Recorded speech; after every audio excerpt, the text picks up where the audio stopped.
नांदेड़ लोकसभा से एमआईएम के मैदान में आने पर शामोगियां शुरू हो गई है। वाज़ेह रहे कि इम्तियाज़ जलील ने नांदेड़ से पार्लिमानी इंतखाब लड़ने का ऐलान किया है।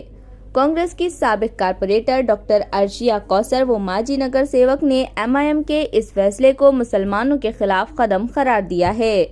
इन्होंने मीडिया से बात करते हुए कहा कि इम्तियाज़ जलील के इस फैसले से मुस्लिम वोट तकसीम होंगे और बीजेपी उम्मीदवार कामयाब होगा, इसलिए एमआईएम का नांदेड़ से इंतखाब लड़ना बीजेपी को जिताने का फार्मूला है। अस्सलाम वालेकुम।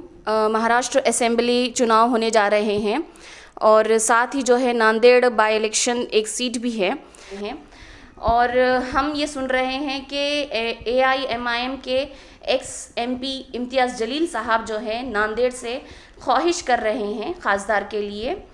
तो मैं कहती हूँ कि ये जो है ज़ाहरी तौर पर वाज़े तौर पर बीजेपी को सपोर्ट करना है, क्योंकि नांदेड़ में वसंतराव जी चौहान साहब जिनका निधन हो गया है, उनकी जीत के पीछे मुसलमानों की कसरत से वोट का बहुत ज़्यादा असर रहा है।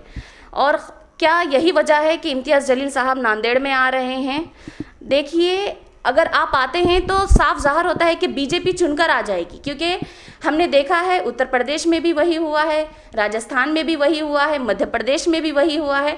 और आप ये कोशिश ना करें। और जहां नांदेड़ समाज की बात है तो मैं कहती हूँ कि नांदेड़ की समाज जो है एमआईएम का नगर सेवक लाना नहीं चाहती। आमदार खासदार तो दूर की बात है, हाँ खाता ज़रूर खुला है, मगर 5 साल में यहाँ की समाज ने इनका खाता भी बंद कर दिया है, क्योंकि उस खाते से यहाँ की समाज को फ़ायदा ही नहीं हो रहा था। और जहाँ तक मैं बात करूँगी कि मुस्लिम समाज आपको किस तर्ज पर वोट करे, आप मुस्लिम के कायद हैं इसलिए, आप हरे झंडे लहराते हैं इसलिए, आप अल्लाहू अकबर कहते हैं क्या इसलिए आपको वोट करे? किस बुनियाद पर आपका साथ देंगे? समाज जानता है कि एआईएमआईएम पक्ष ये मफाद परस्त पार्टी है।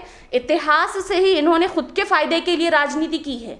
1962 में बैरिस्टर साहब के वालिद साहब उन्होंने कॉन्स्टिट्यूएंसी पाथरघट्टी से जो इलेक्शन लड़े थे, उस वक्त उन्होंने कांग्रेस की कैबिनेट मिनिस्टर, मुस्लिम कैबिनेट मिनिस्टर मासूमा बेगम को गिरा दिए थे।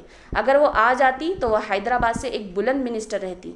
ऑल इंडिया वुमेन्स कॉन्फ्रेंस की प्रेसिडेंट रह चुकी वो महिला। इन्होंने 1978 में मुस्लिम कैंडिडेट कांग्रेस को गिराए। 1978 में तो कांग्रेस की सरकार थी।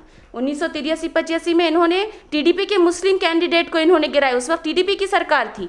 1989 में इन्होंने याकुतपुरा से मुस्लिम कांग्रेस कैंडिडेट अली रजा को इन्होंने गिराया। 1989 में भी कांग्रेस की सरकार थी। 1999 में इन्होंने टीडीपी के नूरुल्लाह कादरी मुस्लिम कैंडिडेट को गिराया, उस वक्त टीडीपी की सरकार थी। ये 1962 से इलेक्शंस लड़ते आए हैं। 1990 से इन्होंने दूसरे कैंडिडेट को असेंबली में उतारा है।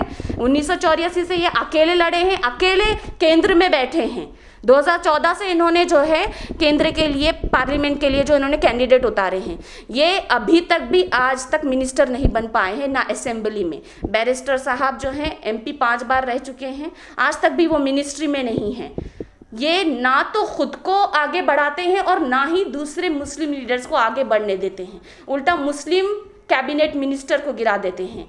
ये अगर आज यूपीए का अगर हिस्सा रहते, यूपीए से अगर जोड़ कर रहते, ये अगर सेकुलर माइंड से रहते, इंसानियत और मोहब्बत की अगर तर्ज पर रहते, तो मैं कहती हूँ कि आज बैरिस्टर साहब मौलाना अब्दुल कलाम आज़ाद की जगह रहते, डॉक्टर जाकिर हुसैन फखरुद्दीन अली अहमद की जगह रहते और उनका तारीख में नाम इनके साथ लिया जाता था। मगर अफसोस कि इनका नाम तारीख में आरएसएस के साथ लिया जाएगा। अफसोस होता है हमें, क्योंकि 2012 से आदिलाबाद में जिस दहलीज से इन्होंने जहर उंगला है इनके भाई ने, आज तक भी वो जहर इस देश के हर एक नागरिक को, हमें भी ठेस पहुंचाता है। एक कहते हैं सारे देश के मुसलमानों को उसका भुगतान करना पड़ता है। नफरत का इंतशार कर दिए हैं, सारे देश में नफरत का माहौल फैलाए हैं। इनकी वजह से यूपी में जहां बीजेपी की 46 सीटें हुआ करती थी 2012 में, 2017 में 312 हुई हैं। राजस्थान में 73 से 115 हुई हैं। महाराष्ट्र में 2009 में 46 सीटें थी बीजेपी की, कितनी हुई हैं? 2014 में 122 हुई हैं। मध्य प्रदेश में 109 से 163 बीजेपी की सीटें हुई हैं। ये जहां जाते हैं वहां इनकी तो सीट 0 आती है, मगर हाँ भाजपा की जो सीटें हैं वो कसरत से बढ़ जाती हैं। इत्तेफाक कहते हो, इत्तेफाक एक बार होता है, ये जो हर बार हो रहा है, हर राज्य में हो रहा है, ये धोखा है, साजिश है। मुस्लिम समाज के उम्मीदों के साथ साजिश है, ये एक खेल है। बीजेपी का साथ ना दें। मैं कहती हूँ कि बैरिस्टर साहब और इम्तियाज़ जलील साहब महाराष्ट्र की मुस्लिम समाज के साथ खेल ना करें। आपको मतदान तो बिल्कुल भी नहीं गिरेगा और जिनका होगा वो चंद बेरोजगार नौजवान होंगे जिनकी उम्मीदों के साथ आप खेल रहे हैं। समाज आपके साथ बिल्कुल भी खड़ा नहीं है। और इम्तियाज़ जलील साहब, आप खुद जानते हैं कि 2019 में आप लोकसभा में सिर्फ 5000 कम लीड से चुनकर आए हैं और 2024 में आप अनकरीब 1.5 लाख वोट से गिरे हैं। आप तो नांदेड़ से आना तो बहुत दूर की बात है। आप अपनी कॉन्स्टिट्यूएंसी में मेहनत करिए। आप कहते हैं कि संविधान आपको लड़ने का अधिकार देता है, तो आप सेकुलर माइंड से लड़िए।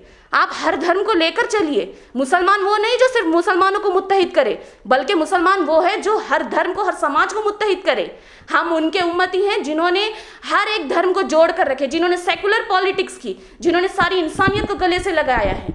आज आप आधा दीन छुपाते हो, आधा दीन बताते हो, समाज के साथ खिलवाड़ करते हो, उनके उम्मीदों के साथ, उनके जज्बात के साथ। अब ये बंद करिए, क्योंकि मुस्लिम समाज आज समझदार हो गया है। और नांदेड़ में अगर आप आ रहे हैं तो ये आपकी मेहनत ज़ाये जाएगी। हाँ, मगर बीजेपी के आने के खतरात ज़रूर हो जाएंगे। और मैं यहाँ की समाज से कहती हूँ कि AIMIM का साथ ना दें। आप खुद देखिए, कैंडिडेट देखिए, पक्ष देखिए, सेकुलर पार्टी को मतदान करिए।